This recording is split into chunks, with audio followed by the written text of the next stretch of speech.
नमस्कार। मैं हूँ ज्योतिषाचार्य नीलम शर्मा।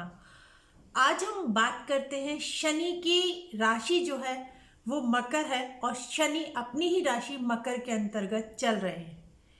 जिस तरीके से अभी पिछले वीडियो के अंदर हमने बताया कि शनि जो है वो अस्त हो गए हैं। 35 दिन के लिए शनि अस्त रहेंगे अपनी ही राशि में, यानी अपने घर का मालिक अपने ही घर में अगर बीमार या थोड़ा कमजोर अवस्था में हो तो वहां पर कुछ दिक्कतें पैदा हो जाती हैं।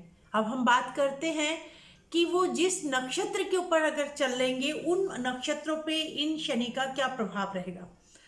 14 जनवरी को मकर संक्रांति मकर राशि के अंतर्गत हुई है, क्योंकि सूर्य ने राशि परिवर्तन किया। अपने पुत्र शनि यानी कि मकर राशि के अंदर प्रवेश मकर संक्रांति के नाम से जाना जाता है। शनि वहां पर पहले से विराजमान है, क्योंकि शनि अपनी राशि के अंतर्गत चल रहे हैं। 30 साल बाद वो अपने घर आए हुए हैं, तो शनि की मकर संक्रांति में शनि और सूर्य का मिलन राजनीतिक उथल पुथल शो करता है, जो कि हमने आपको पिछले वीडियोस में बताया। उसमें गुरु भी चल रहे हैं। गुरु नीच थे पर नीच अवस्था से अब वो आगे जा चुके हैं। यहाँ पर आज हम बात करेंगे, एक एक करके सभी ग्रहों की बात करेंगे, क्योंकि मकर राशि इस दौरान ये संवत्सर, जैसे कि हमारा नया संवत्सर स्टार्ट होगा नवरात्रों से, उस तक शनि जो है वो श्रवण नक्षत्रों में ही रहेंगे।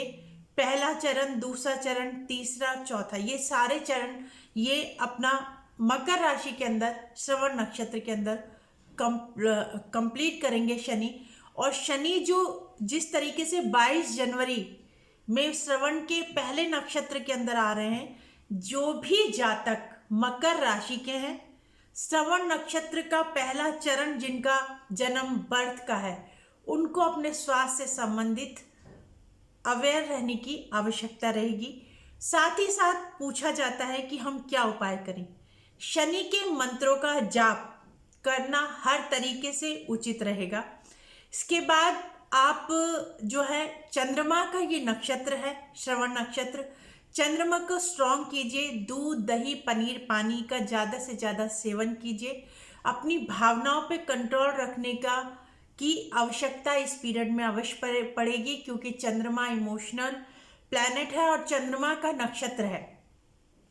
ये 22वां नक्षत्र होता है 27 नक्षत्रों के अंदर से। यहाँ पर हम आपको एक बात जरूर बताना चाहेंगे कि चंद्रमा का जो नंबर है वो 4 अंक से इंडिकेट है नक्षत्र के अंदर। यहाँ पर जैसे कि हम बात करते हैं कि पहला नक्षत्र रोहिणी नक्षत्र आता है, जो दूसरा जो नक्षत्र आता है चंद्रमा का ही वो हस्त नक्षत्र आता है, वो 13वें नंबर पे आता है, और ये 22वें नंबर पर श्रवण नक्षत्र आता है। इसके चारों चरण मकर राशि के अंतर्गत आते हैं।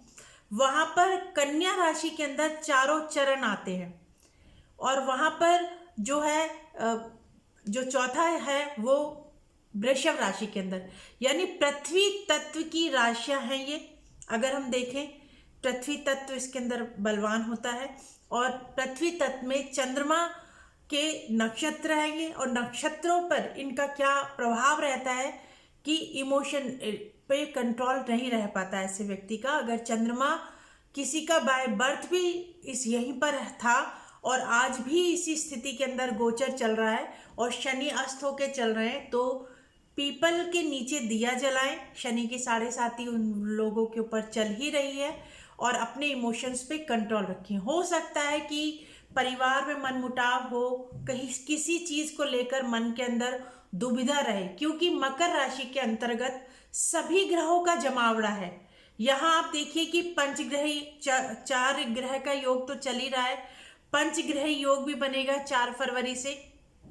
5 ग्रह जो है पंचग्रह योग चलेगा, और 2 दिन के लिए, 2.25 दिन के अंदर 6 ग्रह का योग भी चलेगा। ये अपने आप में ही एक विशेष योग होते हैं। इसके अंतर्गत जो ग्रह अस्त होके चलते हैं उनका प्रभाव, और जिसके कारण अस्त होते हैं, यानी सूर्य की आराधना कीजिए, शनि के मंत्रों का जाप कीजिए। ये एक उपाय के तौर पर है। ये सभी लोग अगर करेंगे तो, और अपने इमोशंस पे ये ना सोचें कि अपने इमोशंस के पे कंट्रोल ना रख पाए, देखिए, शादीशुदा जिंदगी है तो पारिवारिक कलेश के कारण व्यक्ति मानसिक कलेश में हो सकता है। बच्चे पढ़ाई कर रहे हैं, किसी तरीके से उनको पढ़ाई समझ नहीं आ रही, उसकी वजह से भी मानसिक तनाव या कलेश हो सकता है। उस पर भी आप थोड़ा सा विचार करिए कि ये हमेशा स्थिति नहीं रहेगी, ये समय ज़्यादा कष्टकारी हो सकता है बच्चे पढ़ लिख लेते हैं, उनको जॉब नहीं है, उसकी वजह से फैमिली दबाव आ जाता है। बहुत से ऐसे परिवार हैं जहां पर ये सोचकर बच्चों को पढ़ाया जाता है कि बस ये पढ़ लेगा तो हमारी सारी परेशानियों का अंत आ जाएगा। और यहाँ पर है कि बच्चों को अगर काम नहीं मिलता या बच्चों को उनके मन मुताबिक जॉब नहीं मिलती तो वो डिप्रेशन में आ जाते हैं। तो यहाँ पर इमोशंस को कंट्रोल में रखना बहुत अनिवार्य है। दूध दही पनीर का सेवन करें। माता के नज़दीक ज़्यादा से ज़्यादा रहने का प्रयास करें। चंद्रमा के नीचे मेडिटेशन कर सकते हैं और शनि के मंत्रों का जाप करें, सूर्य आराधना करें। तो ये जो पीरियड है कष्टकारी, इसको आप पार कर सकते हैं। तो जिस तरीके से मैंने आपको बताया कि 22 जनवरी को पहले चरण में आ रहे हैं, 20 फरवरी को दूसरे चरण के अंदर प्रवेश करेंगे। जिनका दूसरा चरण है वो थोड़ा सा अवेयर रहें। 25 मार्च को वो श्रवण नक्षत्र के तीसरे चरण में प्रवेश करेंगे। जिनका भी इस तरीके से और पूरे जो ये संवत्सर आएगा उस तक शनि के चारों चरण कंप्लीट होंगे। और जब तक श्रवण नक्षत्र, यानी कि एक तरह से देखा जाए तो श्रवण नक्षत्र निकलता है, तब तक मानसिक दबाव जातक या व्यक्ति जरूर महसूस करेंगे। बाय बर्थ भी अगर सिचुएशन ऐसी है और गोचर में भी ऐसी आ गई तो उनको तनाव अत्यधिक होगा। किसी भी चीज को लेकर विषाद में जा सकते हैं।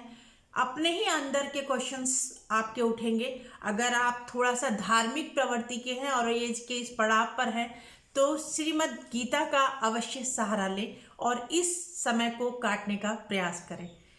वैसे ये सभी ग्रह इकट्ठे होके चलेंगे।